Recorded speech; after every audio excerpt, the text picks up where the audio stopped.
Саламатсыздарбы, урматтуу интернет сүйүүчүлөр, сиздер менен Рajabov каналы. Телефон аркылуу Python программалоо тилин үйрөнүүнү улантабыз. Бүгүнкү сабакта биз шарттуу операторлор тууралуу сөз кылмакчыбыз. Шарттуу операторлор Python программалоо тилинде атайын if сөзү менен башталып, андан соң бир боштук жазылат да шарт жазылат. Кандайдыр бир шарт жазылат. Мисалы үчүн A саны B санынан чоң деген шартты жазуу үчүн A саны B санынан чоң болсо, анда кандайдыр бир программалык код аткарылышы керек. Аны сөзсүз түрдө шарт коюлуп бүткөндөн соң кош чекит коюлушу керек. Кош чекит коюлгандан соң андан кийин сөзсүз түрдө бир тап өлчөмүндөгү жылдыруу коюлушу керек. Караңыз, if сөзүнүн тушунда кандайдыр бир код жаза турган болсок, анда биздин программа туура эмес иштейт. Ал эми биздин программа толук түрдө иштеш үчүн print же болбосо шарт аткарылган учурда кандайдыр бир коддун аткарылсын деген сөздү жазуу үчүн сөзсүз түрдө бир тап өлчөмүндө жылдырышыбыз керек. Мына эми биздин программа же болбосо биздин код туура жазылды деп айтууга болот. Караңыз, эми ушул кодду пайдаланып кандайдыр бир программа түзүп көрөлү. Колдонуучудан n деген өзгөрүлмө алалы, ал бүтүн сан болсун. Аны int функциясынын жардамы менен киргизилген санды бүтүн санга айлантып алабыз. Input функциясынын жардамы менен маалыматты алып алабыз. Эми n санын алып алдык. Эми ушул киргизилген сан оң же терс экенин аныкташ үчүн программа түзүп көрөлү. Шарт жазабыз. If сөзүн жазабыз. Андан кийин шарт жазабыз. Киргизилген n саны чоң болсо, оң сан болушу үчүн 0 санынан чоң болуш керек. Мынакей шартыбыз жазылды. N саны 0дон чоң болсун. Демек, андан кийин сөзсүз түрдө кош чекит коюлуп, андан кийинки строкага өтүп, сөзсүз түрдө бир тап өлчөмүндө жылдырып, андан кийин кодубузду жазып баштайбыз.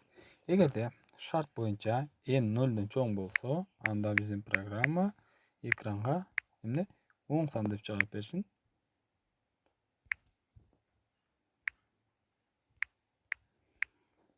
Оң сан. Эми иштетип көрөлү программаны. N ордуна 12 санын киргизе турган болсом, анда оң сан. Эми программа кайрадан иштетип көрүп, терс сан киргизип көрөйүн. Мисалы үчүн терс сан 3. Программабыз эч кандай код аткарган жок. Башкача айтканда, шарт учурунда аткарылган код гана аткарылып жатат. Караңыз, эгерде n саныны 0дон кичине сан киргизе турган болсом, анда программа эч кандай маалымат чыгарган жок, эч кандай код аткарылган жок. Программабыз ошол замат бүтүп жатат. Эми караңыз, ушул нерсени аткарыш үчүн, башкача айтканда, n 0дон кичине болгон учурда аткарыш үчүн шарттуу оператордун экинчиси бул else. Башкача айтканда, if операторунда шарт аткарылбай калган учурда аткарыла турган кодду жаза турган бөлүгү. Эгерде n 0дон чоң эмес болуп калса, башкача айтканда, кичине болуп калса, анда бул код аткарылсын деп жазуу үчүн else оператору колдонулат. Эми киргизилген сан 0дон кичине болуп калса, анда бизге программа терс сан деп чыгарсын. Текшерип көрөбүз. -3. Баягы -3'тү киргизгенде программа эч кандай жооп кайтарган эмес. Эми терс сан. Биздин программа толук кандуу иштеп жатат. Караңыз, эгерде n саныны бүтүн сан, башкача айтканда 0дон чоң сан киргизсем, print бизге оң сан деп чыгарып берет. Ал эми else терс сан чыгарып берет.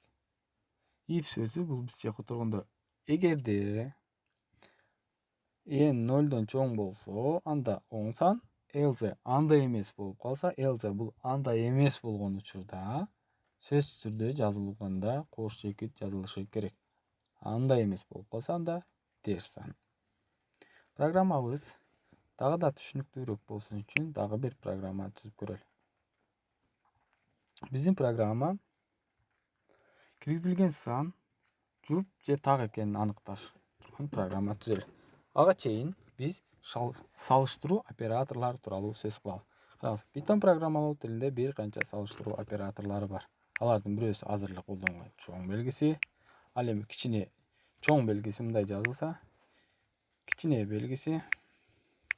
Караңыз. Эми чоң жана барабар белгисин жазып көрөлү. Чоң жана барабар болуш керек. Бир эле учурда чоң жана барабар болсун үчүн оператор мындай жазылат. Ал эми кичине жана барабар болсун үчүн мындай жазабыз. Андан кийин экөө тең барабар болуп кала турган шартты кое турган болсок, анда Python программалоо тилинде бир барабардык эмес, эки барабардык коюшубуз керек. Python программалоо тилинде бир барабардык, башкача айтканда бир эле барабардыкты колдонуу бул ыйгаруу оператору деп аталат. Башкача айтканда, караңыз, а өзгөрүлмөсүнө кандайдыр бир маанини ыйгаргым келсе, анда бир эле барабардыкты колдонуп жазам. Мисалы үчүн а өзгөрүлмөсүнө 12 санын ыйгардым. Эми мунун ордуна 2 барабардыкты кое турган болсом, анда бул уже текшерүү болуп калат. Шарт кандайдыр бир шартты текшерүү болуп калат. Башкача айтканда, а саны 12ге барабарбы, жок болушун текшерген учурда эмне кылат экенбиз? 2 барабардыкты колдонот экенбиз. Бул 2 барабардык колдонуп, шарт койгон учурда ушул операторлорду колдонсок болот. Эми дагы бир бул ушулардын баардыгын аткарылбай калган учурда анда эмне болот? Барабар эмес оператору мындай жазылат. Караңыз. Эгерде барабар эмес шартты кое турган болсок, анда ушундай жазабыз. Мынакей код түрүндө жазып көрөлү. Эгерде киргизилген а саны, мисал катары а саны барабар эмес болуп калса, канчага? 10го барабар эмес болуп калса деп жаза турган болсок, мындай жазабыз. If а барабар эмес 10го болуп калса. Эми ушул операторлордун жардамы менен азыр биз кайсы бирөөсүн колдонобуз? Ушунун баарын колдонобуз эмес, баардыгын кайсы бир учурларда кандайдыр бир ушуга дал келген шарттар болуп калган учурда, маселенин шарты, ошол учурларда колдонобуз. Ал эми бүгүн биз азыр колдонуучудан кандайдыр бир сан алалы. Ал сан бүтүн болсун дейлик. Аны input функциясынын жардамы менен киргизип алалы. Эми ушул сан жуп же так экенин аныкташ үчүн анын математикалык формуласын эстейли. Эгерде сан жуп болушу үчүн ал 2ге так бөлүнүшү керек. Демек, биз ушул условияны жазышыбыз керек. Ушул шартты жазышыбыз керек. If сөзүнөн кийин киргизилген сан, башкача айтканда, n саны 2ге так бөлүнүшү керек. 2ге так бөлүнүшү үчүн эмне? Калдык бөлүгү 0га барабар болушу шартта. Демек, n'ди бөлөбүз эмне менен? Процент белгиси менен бөлгөндө биз калдык бөлүгүн алабыз. Демек, n'ди 2ге бөлгөн учурда калдыгы 0га барабар болсун деп жазалы. Мынакей шартыбыз жазып алдык. Эми ушул киргизилген сан 2ге так бөлүнө турган болсо, анда бизге программа print функциясынын жардамы менен экранга эмне? Жуп сан деп чыгарып берсин. Жуп сан. Эми бул нерсе аткарылбай калган учурда, башкача айтканда, андай эмес болсо, else анда бизге print функциясы экранга так сан деп чыгарып берсин. Так сан. Текшерип көрөлү. 13. Бул бизде так сан.